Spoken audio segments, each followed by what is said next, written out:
Praise lord అండి. 6 మంత్స్‌లో Bible complete చేసే దాంట్లో భాగంగా డే 12 నిర్గమాకాండము 22 చాప్టర్ 23 చాప్టర్ చదువుకుందాం. ఒకడు ఎద్దునైనను గొర్రెనైనను దొంగిలించి దాన్ని అమ్మినను చంపినను ఆ ఎద్దుకు ప్రతిగా 5 ఎద్దులను ఆ గొర్రెకు ప్రతిగా 4 గొర్రెలు ఇయ్యవలెను. దొంగ కన్నెమ వేయుచుండగా వాడు దొరికి చచ్చినట్లు కొట్టబడినడల అందువలన రక్తాపరాధం ఉండదు. సూర్యుడు ఉదయించిన తరువాత వాణ్ణి కొట్టినడల వానికి రక్తాపరాధము నుండును. వాడు సరిగా సొమ్ము మరలా చెల్లింపవలెను. వానికేమీ లేకపోయినడల వాడు దొంగతనం చేసినందుకు అమ్మబడవలెను.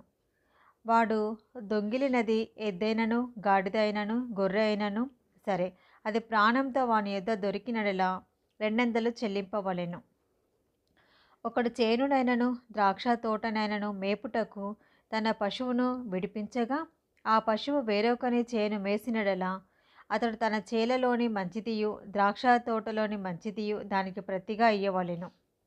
అగ్ని రగలి ముండ్ల కంపలు అంటుకొనుట వలన పంట కుప్పైనను పంట పైరైనను చేనైనను కాలిపోయినడలా అగ్నిని అంటించిన వాడు ఆ నష్టమును అచ్చుకొనవలెను. ఒకడు సొమ్మైనను సామానైనను జాగ్రత్త పెట్టుటకు తన పొరుగువానికి అప్పగించినప్పుడు అది ఆ మనిషిని ఇంట నుండి దొంగిలింపబడి ఆ దొంగ దొరికినడల వాడు దానికి రెండంతలు అచ్చుకొనవలెను. ఆ దొంగ దొరకని ఎడల ఆ ఇంటి యజమానుడు తన పొరుగువాని పదార్థములను తీసుకొనినో లేదో పరిష్కారమగుటకై దేవుని యొద్దకు రావలెను. ప్రతి విధమైన ద్రోహమును గూర్చి అనగా ఎద్దును గూర్చి గాడిదను గూర్చి గొర్రెను గూర్చి బట్టను గూర్చి పోయిన దానిని ఒకడు చూచి ఇది నాదని చెప్పి దాని గూర్చి ఆ ఇద్దరి వాజ్యము దేవుని యొద్దకు తేబడవలెను. దేవుడు ఎవరి మీద నేరము స్థాపించినో వాడు తన పొరుగువానికి రెండంతలు అచ్చుకొనవలెను. ఒకడు గాడిదనైనను ఎద్దునైనను గొర్రెనైనను మరి ఏ జంతువునైనను కాపాడుటకు తన పొరుగువానికి అప్పగించిన మీదట అది చచ్చినను హాని పొందినను ఎవడనూ చూడకుండా తోలుకొని పోబడినను వాడు తన పొరుగువాని సొమ్మును తీసుకొనలేదనుటకు యెహోవా ప్రమాణము వారిద్దరి మధ్య నుండవలెను. సొత్తుదారుడు ఆ ప్రమాణమును అంగీకరింపవలెను. ఆ నష్టమును అచ్చుకొననక్కర్లేదు. అది నిజంగా వాని యొద్ద నుండి దొంగిలింపబడినడలా సొత్తుదారునికి ఆ నష్టమును అచ్చుకొనవలెను. అది నిజముగా చీల్చబడినడలా వాడు సాక్ష్యం కొరకు దాన్ని తేవలెను. చీల్చబడిన దాని నష్టమును అచ్చుకొననక్కర్లేదు. ఒకడు తన పొరుగువాని యొద్ద దేనినైనను బదులు తీసుకొని పోగా దాని యజమానుడు దాని యొద్ద లేనప్పుడు అది హాని పొందినను చచ్చినను దాని నష్టమును అచ్చుకొనవలెను. దాని యజమానుడు దానితో నుండి నెడల దాని నష్టమును అచ్చుకొననక్కర్లేదు. అది అద్దెదైన ఎడల దాని అద్దెకు వచ్చెను. ఒకడు ప్రదానం చేయబడిన ఒక కన్యకను మరలు కొల్పి ఆమెతో శయనించినడల ఆమె నిమిత్తము ఓలి ఇచ్చి ఆమెను పెళ్లి చేసుకొనవలెను. ఆమె తండ్రి ఆమెను వానికి ఇయ్యనొల్ల నెడల వాడు కన్యకల ఓలి చొప్పున సొమ్ము చెల్లింపవలెను. శకునము చెప్పు దానిని బ్రతికనియ్యకూడదు. మృగ సంయోగం చేయు ప్రతివాడు నిశ్చయముగా మరణశిక్ష నొందవలెను. యెహోవాకు మాత్రమే గాక వేరొక దేవునికి బలి అర్పించువాడు శాపగ్రస్తుడు. పరదేశీని విసికింపవద్దు, బాధింపవద్దు. మీరు ఐగుప్తు దేశంలో పరదేశులై ఉంటిరి కదా. విధవరాలినైనను దిక్కులేని పిల్లలనైనను బాధ పెట్టకూడదు. వారు నీ చేత ఏ విధముగా నైనను బాధ నొంది నీకు మొరపెట్టినడలా నేను నిశ్చయంగా వారి మొరను విందును. నా కోపాగ్ని రవులుకొని మిమ్మును కత్తి చేత చంపించెదను. మీ భార్యలు విధవరాండగుదురు, మీ పిల్లలు దిక్కులేని వారగుదురు. నా ప్రజలలో నీ యొద్ద నుండివాడు ఒక బీదవానికి సొమ్ము అప్పించినడలా వడ్డీకిచ్చు వాని వలె వానిడల జరిగింపకూడదు, వానికి వడ్డీ కట్టకూడదు. నీవు ఎప్పుడైనను నీ పొరుగువాని వస్త్రమును కుదువ తీసుకొనినడలా సూర్యుడు అస్తమించు వేళకు అది వానికి మరలా అప్పగించుము. వాడు కప్పుకొనినది అదే, అది వాని దేహమునకు వస్త్రము. వాడు మరి ఏమి కప్పుకొని పండుకొనును? నేను దయగలవాడను, వాడు నాకు మొరపెట్టినడలా నేను విందును.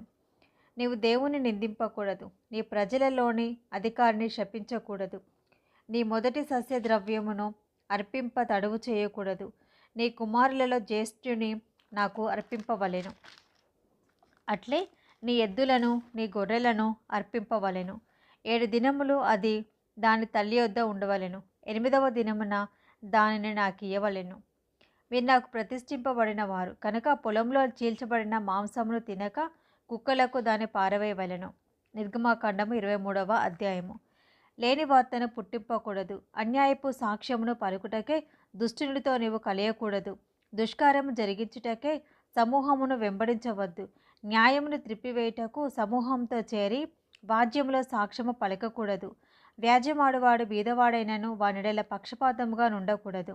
నీ శత్రువుని ఎద్దైనను గాడిదైనను తప్పుపోచుండగా అది నీకు కనబడినడల అగత్యముగా దాన్ని తోలుకొని వచ్చి వానికి అప్పగింపవలెను. నీవు నీ పగవాని గాడిద బరువు కింద పడియుండుట చూచి దాని నుండి తప్పింపక ఇందునని నీవు అనుకొనినను అగత్యముగా వానితో కలిసి దాన్ని విడిపింపవలెను. దరిద్రుని వ్యాజ్యంలో న్యాయము విడిచి తీర్పు తీర్చకూడదు. అబద్ధమునకు దూరముగా ఉండుము.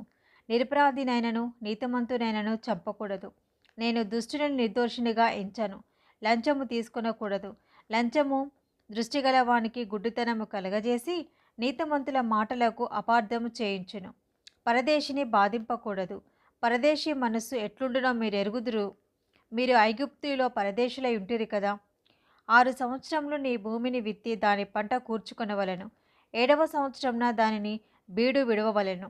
అప్పుడు నీ ప్రజలలోని బీదలు తినిన తర్వాత మిగిలినది అడవి మృగములు తినవచ్చును. నీ ద్రాక్ష తోట విషయంలోనూ నీ ఒలివ తోట విషయంలోనూ అలాగుననే చేయవలెను. 6 దినములు నీ పనులు చేసి నీ ఎద్దును నీ గాడిదయు నీ దాసి కుమారుడును పరదేశియు విశ్రమించినట్లు 7వ దినమున ఊరక ఉండవలెను. నేను మీతో చెప్పిన వాటన్నిటిని జాగ్రత్తగా గైకొనవలెను. వేరొక దేవుని పేరు ఉచ్చరింపకూడదు. అది నీ నోట రానియ తగదు.